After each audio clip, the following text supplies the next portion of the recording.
presidente Jair Bolsonaro e o ministro da Economia, Paulo Guedes, enviaram ao Senado um pacote de medidas que propõem uma reforma no Estado brasileiro. Para debater o assunto, nós contamos com a presença do economista, professor Cássio Moreira, e o professor de administração, Camilo Bórnia. Professores, sejam bem-vindos. Muito obrigado. Vamos começar primeiro, com a opinião de alguns economistas que, consultados pela grande mídia, sobre essa profunda reestruturação do Estado brasileiro, eles acreditam que, alguns acham que o caminho é por aí. Há um exagero nessa... Eles acreditam que essa é a maior reforma, essa maior reestruturação do Estado brasileiro em décadas. Dá para a gente falar assim. Vocês acham que há um exagero no tamanho, na dimensão dessa reforma? Ou realmente é por aí? É uma transformação muito grande que o Estado brasileiro vai sofrer, vai ter agora a partir dessa proposta. Vou começar com o professor Cássio, depois com o professor Camilo, e a gente vai invertendo durante a conversa. Qual a tua opinião sobre esse momento? Essa reestruturação realmente é histórica? Bom, em primeiro lugar, o plano apresentado pelo ministro da Economia, Guedes, ele vai para o Congresso, E o Congresso vai fazer modificações, ou seja, provavelmente não vai ser o mesmo plano que entrou no Congresso é o que vai sair. Sim. Então vai ter algumas modificações. Eu li que alguns economistas têm atribuído o marco, como foi o plano PAEG lá no governo Castelo Branco, como foi o plano de metas no governo JK. Realmente, ou seja, a gente começa a ter um governo talvez o mais liberal da história. Os governos liberais tiveram início... Na verdade, o conceito de neoliberalismo ele vai surgir a partir do chamado Consenso de Washington, em 89. E no Brasil, alguns governos que começam a dialogar com essa vertente ideológica vai ser o governo Collor, o governo Fernando Henrique Cardoso 1 e 2, o governo Temer e agora o governo Bolsonaro. E provavelmente o governo Bolsonaro vai ser o governo mais liberal da história. Então, isso provavelmente vai ser um marco, sim, porque vai redefinir a questão do tamanho do Estado na economia. Daqui a pouco a gente entra nessa questão do plano em si. Primeiro, nesse momento, se realmente os analistas estão ou não exagerando, essa abordagem do professor Cássio é interessante na medida em que dá um enfoque sobre uma ideia de neoliberalismo. Nessa ideia sua, professor Camilo, o que a gente pode imaginar? É realmente a maior reestruturação? Está alinhado realmente à ideia neoliberal? E também essa observação do professor, que foi bastante interessante, na medida em que o plano é de Paulo Guedes, mas vai passar pelo Congresso e muitas mãos vão tocar nesse plano. É histórica essa reestruturação? É histórica sim, porque pela primeira vez a gente está tendo um governo, nos últimos anos, que está querendo atacar um problema que começou lá em 88 com a nossa Constituição. A gente criou uma bomba relógio que fez com que o maior empregador brasileiro passassem a ser os municípios. Os municípios disparadamente, se somados, evidentemente, é o ente que mais emprega gente. Só um número, 1995 o Brasil tinha 2,4 milhões de servidores públicos em municípios. Em 2016, 6,5 milhões. O Estado brasileiro não cabe mais no orçamento. A dívida pública não para de aumentar. Municípios, estados, o Rio Grande do Sul é um caso, Minas Gerais, não consegue pagar a folha em dia. O estado do Rio de Janeiro está em colapso, não consegue comprar paracetamol. A gente precisa fazer alguma coisa e atacar a estrutura de despesa, que é onde o governo tem efetivamente possibilidade de fazer alguma coisa. Então, o ministro Paulo Guedes, através da sua equipe econômica, mandou um pacotaço corajoso, querendo enfrentar um problema que é muito sério e que não é nenhuma questão de ser liberal ou não ser liberal, até porque muita gente que não é liberal vai apoiar, porque existe uma questão que é de racionalidade econômica. Não tem como aguentar este modelo aqui. Seja qual for o governo, se não fizer, vai colapsar. Agora sim a gente começa a entrar dentro do debate, na opinião de cada um, para tentar entender que plano é esse. E quando a gente pensa, a máxima é aquela, o Estado inchado ou não inchado, sabe? A gente vê um Estado que por enquanto não tem uma bandeira e uma característica. Agora eu vou entrar na questão peculiar do Brasil. E aqui, a gente tem uma frase do ministro Paulo Guedes, abre aspas, diz o seguinte: mais Brasil, menos Brasília. Qual a ideia do ministro ao usar essa expressão? Isso já nos dá uma radiografia, um retrato do Estado brasileiro. Quando a gente fala o Estado grande, agora nós vamos falar o Estado brasileiro grande. As características, por exemplo, de um Estado, um país continental, centralizando as suas atividades, especialmente de governo, em Brasília. Essa situação é característica nossa? O que o ministro está querendo dizer com isso? Primeiro, professor Cássio. Bom, primeiro explicar para o nosso telespectador, né, o que é esse plano Mais Brasil, né, plano Guedes apelidado. Primeiro, ele tem 3 partes, né? Uma questão do pacto federativo. Sim, vamos falar que aí sobre. vai ao encontro do slogan que era, inclusive, do presidente Bolsonaro durante a campanha, ou seja, mais Brasil, menos Brasília, no sentido de descentralização um pouco dos impostos para onde a vida acontece, que são nos municípios e nos estados. Uma PEC emergencial, né, no sentido que solta alguns gatilhos que, de certa forma, já está meio que embutida, já estava um pouco embutida dentro da PEC do teto dos gastos e agora se dá uma maior forma, né, e uma outra dos fundos públicos. Então, na verdade, o pacote do Guedes tem essas 3 vertentes, né? Em relação à primeira vertente, primeiro, a questão é bastante complexa. Eu não vou vir aqui ser um economista chapa branca, que tudo é bom, tudo ótimo, e também nenhum economista radical, que tudo é ruim, tudo péssimo. Tem coisas boas e tem coisas ruins, como tudo na vida, né? Inclusive, essa discussão do Estado, que, na verdade, talvez, meu colega aqui, a nossa grande divergência do ponto das ideias é a questão do tamanho do Estado na economia. Tem alguns que defendem Estado mínimo, tem outros que defendem Estado máximo. Eu já sou daquela visão do Estado necessário. E aí a gente tem que olhar o que é o Estado necessário. Um dos lados bons, um lado bom, na minha opinião, essa questão que poderia vir na reforma tributária, essa questão de recursos para os estados e municípios, que praticamente alguns estão quebrados no Brasil, não pela questão principal do aumento das despesas, mas principalmente pela queda das receitas com a crise política que começou desde as manifestações de junho de 2013. Outra coisa boa que eu posso apontar, na minha opinião, é a questão de alguns municípios com menos, se não me engano, 5 mil habitantes, serem extintos. E eu acho que isso é uma coisa boa. Embora também tenha um lado ruim que daqui a pouco eles podem ser negligenciados. Só para não falar tudo, né, eu vou falar um pouco das 3, depois a gente aprofunda. A questão da reforma emergencial, ela, de certa forma, acaba meio que prejudicando muito os servidores por erro de alguns governantes passados, né?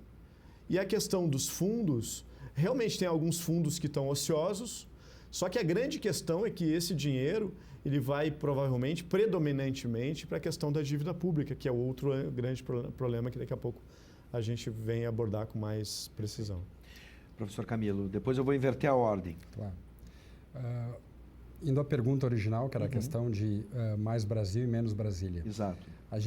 O Brasil faz uma coisa que é meio esquizofrênica. A gente recolhe dinheiro em todos os lados e manda tudo para Brasília e parte da premissa que um conjunto de pessoas iluminadas serão capazes de decidir o que é melhor para as pessoas que estão lá na ponta. Isso não tem sentido algum. A gente concentra recurso, a gente aloca mal recurso, porque não tem como um planejamento central saber o que se precisa lá na ponta, e a gente cria algumas aberrações e uma série de mecanismos que fazem com que os municípios e estados não tenham sequer ingerência sobre os próprios orçamentos. Então, uma das coisas que o plano tá querendo trazer é justamente desvincular o orçamento, deixar mais flexível, para que lá na ponta se possa decidir o que é melhor. Daqui a pouco um município precisa mais investimento em saúde, outro mais em educação, outro mais em saneamento. Hoje é completamente engessado. Só para ter um número, assim, nos últimos 10 anos, o número de funcionários públicos cresceu 53% nos municípios. O crescimento populacional nosso é de 12% no período. Isso dá a entender, é só o telespectador imaginar o seguinte, imagina que mora num condomínio e o condomínio cada vez contrata mais gente. Tem mais porteiro, tem mais alguém para limpar, tem mais alguém, daqui a pouco vai ter alguém para vacinar, vai ter alguém para ensinar para os filhos, e tem uma mega estrutura e o dinheiro não tem mais onde tirar. A lógica do Paulo Guedes, ele tem batido nesse ponto, é que a gente precisa descentralizar ao máximo. A gente precisa tirar essa lógica de mandar o dinheiro para Brasília e fazer com que se decida lá. A gente precisa fazer, e mais ainda, se precisa fazer em última instância, e aí sim seria liberal na essência, é fazer com que o dinheiro fique no bolso das pessoas.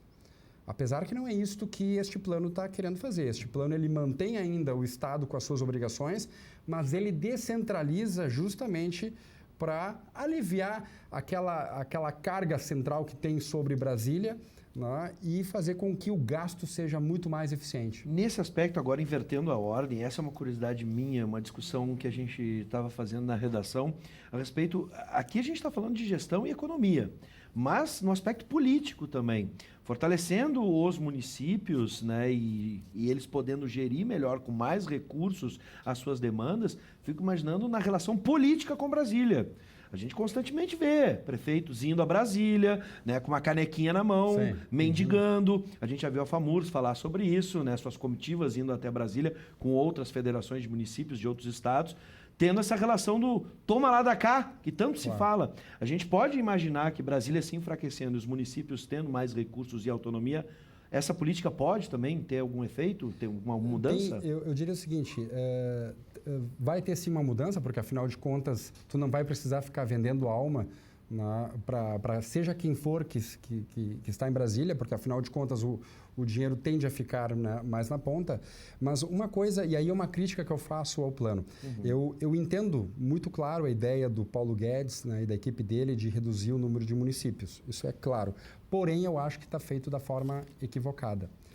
É um canetaço por decreto, se vai diminuir, se vai fazer com que alguns municípios absorvam os outros pequenos. O correto, ao meu ver, seria atacar os incentivos que foram criados para a existência de municípios. A gente tem no Brasil o Fundo de Participação dos Municípios, que fazem com que, antes de fazer uma distribuição proporcional à população, exista um mínimo garantido de forma igualitária para municípios até 10.188 habitantes.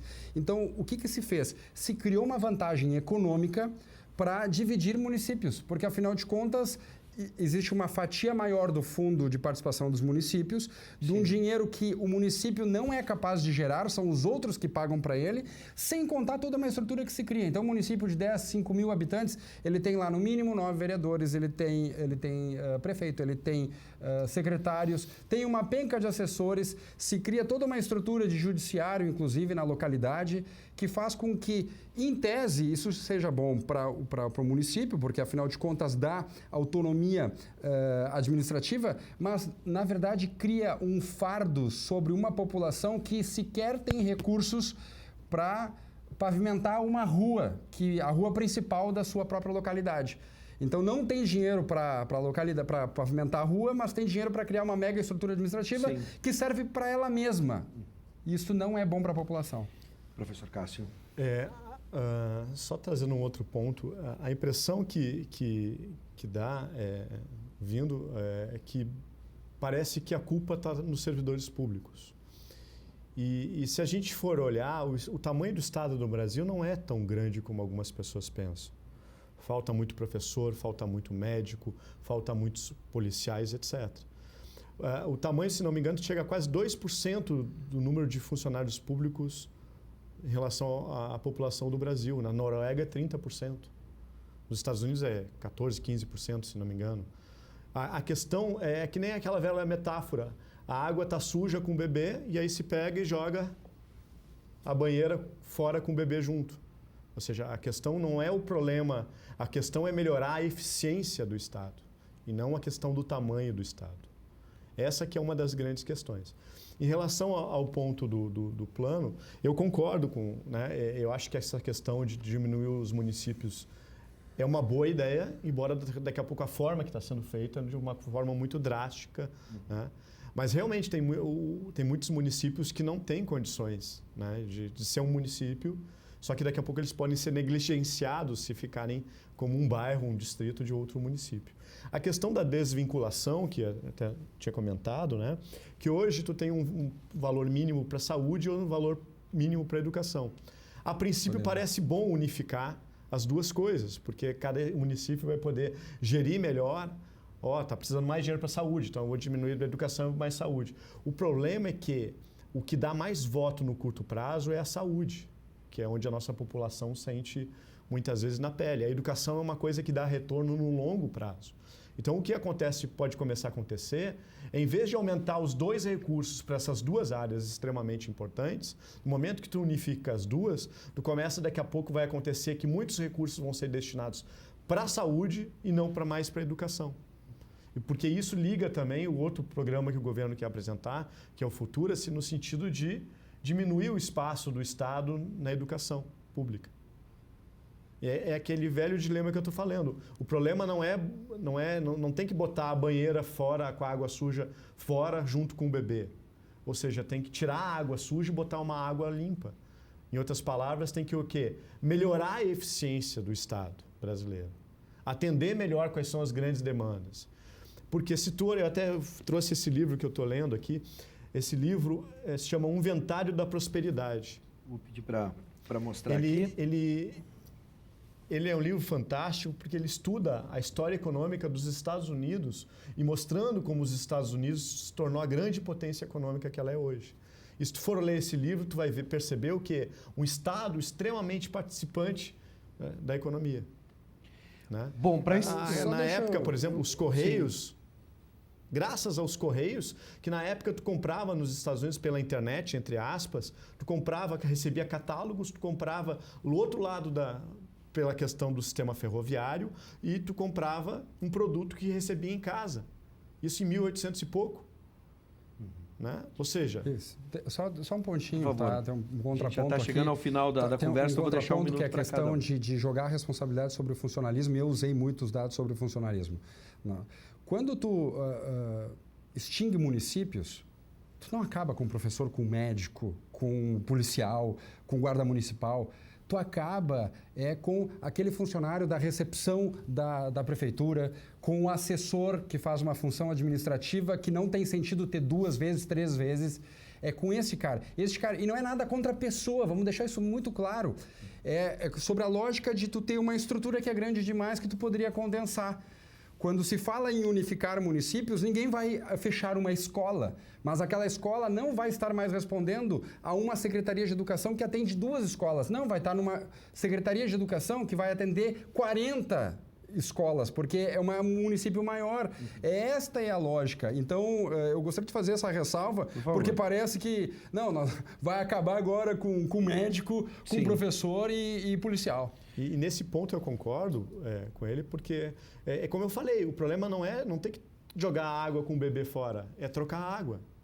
Né? Ou seja, assim como vai acabar com Câmara de Vereadores em cidade minúscula, né? Vários vereadores que muitas vezes o dinheiro falta, para outras áreas tem vários vereadores numa cidade minúscula, prefeito, etc. Perfeito. Né? Então, eu quero agradecer a presença do professor Cássio Moreira, economista, e também do professor de administração Camilo Borner. Sejam sempre bem-vindos, professores, sempre atendem os nossos convites e a gente se encontra em uma outra oportunidade. Ótimo. Obrigado. Bom, e especialmente depois, né, do que o Congresso vai fazer com este plano, porque vai colocar a mão e a gente vai ver o que vai sair depois. E já fica aqui o convite. Até o próximo encontro. Obrigado.